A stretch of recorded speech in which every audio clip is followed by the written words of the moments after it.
Assalamualaikum warahmatullahi wabarakatuh. Perkenalkan, nama saya Salwa Ningrum Fadilah, NIM 2119271, akan menerangkan tentang regulasi kurikulum pada era Orde Lama dan regulasi kurikulum pada era Orde Baru. Nah, yang pertama, regulasi kurikulum pada era Orde Baru itu ada 3 kurikulum. Yang pertama tentang tahun 1945 sampai 1967 atau rencana pelajaran 1947. Kurikulum pertama yang lahir pada masa kemerdekaan memakai istilah dalam bahasa Belanda yaitu Leerplan, artinya rencana pelajaran. Perubahan arah pendidikan lebih bersifat politis dari orientasi pendidikan Belanda ke kepentingan nasional. Sedangkan asas pendidikan ditetapkan Pancasila. Kurikulum yang berjalan saat itu dikenal dengan sebutan Rencana Pelajaran 1947 yang baru dilaksanakan pada 1950. Orientasi Rencana Pelajaran 1947 tidak menekankan pada pendidikan pikiran. Yang diutamakan adalah pendidikan watak, pendidikan kesadaran bernegara dan bermasyarakat. Lalu pada masa tersebut siswa lebih diarahkan bagaimana cara bersosialisasi dengan masyarakat.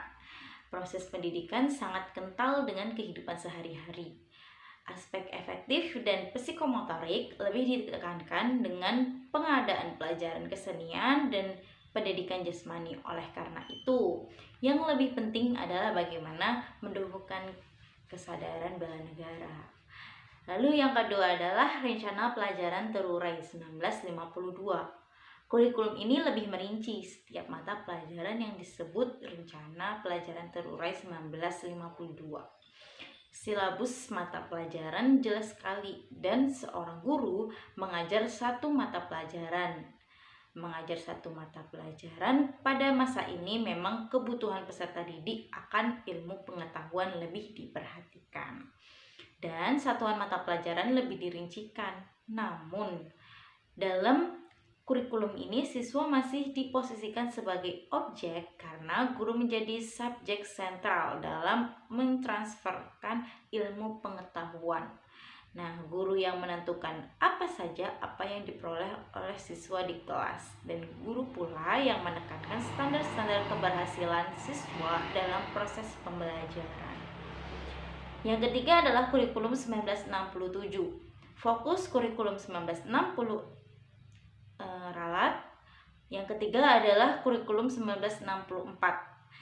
Fokus kurikulum 1964 adalah pada pengembangan daya cipta, rasa, karya, karsa, dan moral atau pancawardhana. Mata pelajaran diklasifikasikan dalam 5 kelompok bidang studi, yaitu moral, kecerdasan, emosional atau artistik, keterampilan, dan jasmaniah. Pendidikan dasar lebih menekankan pada pengetahuan dan kegiatan fungsional praktis. Pada kurikulum 1964 ini, arah pendidikan mulai menambah lingkup praksis dalam pengertian bahwa setiap pelajaran yang diajarkan di sekolah dapat berkolerasi positif dengan fungsional praktis siswa dalam masyarakat. Lalu yang kedua adalah regulasi kurikulum Orde Baru. Pada pendidikan Orde Baru, kesetaraan dalam pendidikan tidak dapat diciptakan karena unsur dominatif dan subsif masih sangat kental dalam pola pendidikan Orde Baru. Pada masa ini, peserta didik diberikan beban materi yang banyak dan berat tanpa memperhatikan keterbatasan alokasi kepentingan dengan faktor-faktor kurikulum yang lain untuk menjadi peka terhadap lingkungan. Beberapa hal negatif yang tercipta pada masa ini adalah yang pertama, produk-produk pendidikan diarahkan untuk menjadi pekerja, sehingga berimplikasi pada hilangnya eksistensi manusia yang hidup dengan akal pikirannya atau tidak memanusiakan manusia. Lalu yang kedua, lahirnya kaum terdidik yang tumpul akan kepekaan sosial dan banyaknya anak muda yang berpikiran positivistik. Lalu yang ketiga, hilangnya kebebasan berpendapat. Sangat disayangkan sekali. Lalu Ada regulasi kurikulum Orde Baru, kurikulum 1964. Kelahiran kurikulum 1964 bersifat politis, mengganti rencana pendidikan 1964 yang dicitrakan sebagai produk Orde Lama.